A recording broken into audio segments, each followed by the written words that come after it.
एक हदीस मेरा दिल करता है आपको याद हो जाए। मुस्तदरक लिल हाकम में हदीस है।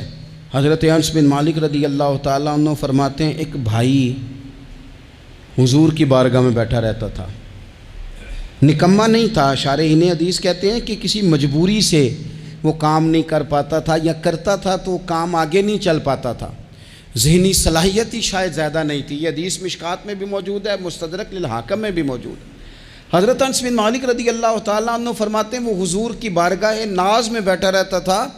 उसके भाई ने आके शिकायत की, या रसूल अल्लाह सल्लल्लाहु ताला अलैहि वसल्लम, ये कोई काम ही नहीं करता, कोई मेहनत नहीं करता, कोई जद्दोजहद नहीं करता, आगे नहीं बढ़ता। मुझे इसकी ज़रूरियात की किफ़ालत करनी पड़ती है, मुझे जद्दोजहद करनी पड़ती है, मुझे इसके मामलात का ख्याल रखना पड़ता है, आप इसे समझाएं। तो हुजूर ने बहुत सारे लोगों को समझाया जो काम नहीं करते थे। हमें सियासता में वो हदीस भी मिलती है जिस बंदे को नबी पाक सल्लल्लाहु अलैहि वसल्लम ने कहा था कि तेरे पास जो भी घर में है ला, तो वो प्याला और कंबल लाए थे। हुजूर ने बेच के कहा था जा कुल्हाड़ा ख़रीद के ला और लकड़ियाँ काट के तो बेच के अपना और अपने घर वालों का पेट पाल। ये सारी बातें अपनी जगह पर यहाँ नबी पाक ने एक रूहानी मसले का हल भी बताया। अल्लाह के महबूब अलैहिस्सलाम से अर्ज़ की, हुजूर ये यहीं बैठा रहता है और सारे ही काम मुझे करने पड़ते हैं। तो हुजूर ने नज़र मुबारक उठा के भाई की जानिब देखा जो भाई का शिकवा कर रहा था। तो करीम महबूब फरमाने लगे, हो सकता है ये जुमले मेरे महबूब के, इनको कहीं लिखना, इनकी मिठास देखो, इनका हुस्न देखो, और भाइयों की मोहब्बत के बीच जो रसूल पाक पैबंद लगा रहे हैं और जोड़ रहे हैं, और जिस अंदाज में भाई को भाई से मिला रहे हैं, उस लहजे के हुस्न की मिठास को भी जरा चख के देखो। हुजूर फरमाने लगे, हो सकता है रब तुम्हें जो रिस्क दे रहा है वो इसी भाई की वजह से दे रहा है। भाई भाइयों दे वैरी हुंदे ते भाई ही भाइयों दियां बावां।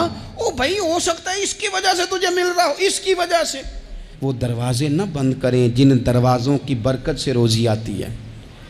कभी भी वो काम ना करें जिन कामों की अगर आपको कल तक बरकत थी, कल तक काम ठीक चल रहा था, कल तक निज़ाम बेहतर था, और आज आपको महसूस होता है कि कहीं कमज़ोरी आ गई है, कहीं हालात उस तरह के नहीं रहे, तो फिर आप गौर करें कहीं ऐसा तो नहीं किसी गरीब का आपके घर से रिस्क जाता था और आपने बंद कर दिया, किसी की मदद होती थी आपने बंद कर दी, किसी के साथ शफकत होती थी आपने बंद कर दी, कोई शख्स आपकी वजह से तसल्ली में था और फिर आपने उसे तकलीफ़ में डाल दिया। अल्लाह के महबूब ने फरमाया, तुम्हारे कमज़ोरों की वजह से तुम्हें रिस्क दिया जाता है, तुम्हारे ज़ईफ़ों की वजह से तुम्हें रिस्क दिया जाता है। तुमने तो एक बंदा ये कह के निकाल दिया कि जा तेरी तनख्वाह मैं नहीं दे सकता, लेकिन क्या पता कि उसकी तनख्वाह की वजह से ही बाकी सारा कुछ भी आता हो, क्या पता कि उसी के सबब से अल्लाह इनाम फरमाता हो। लिहाजा इन रूहानी मसाइल का भी थोड़ा सा ख्याल करें।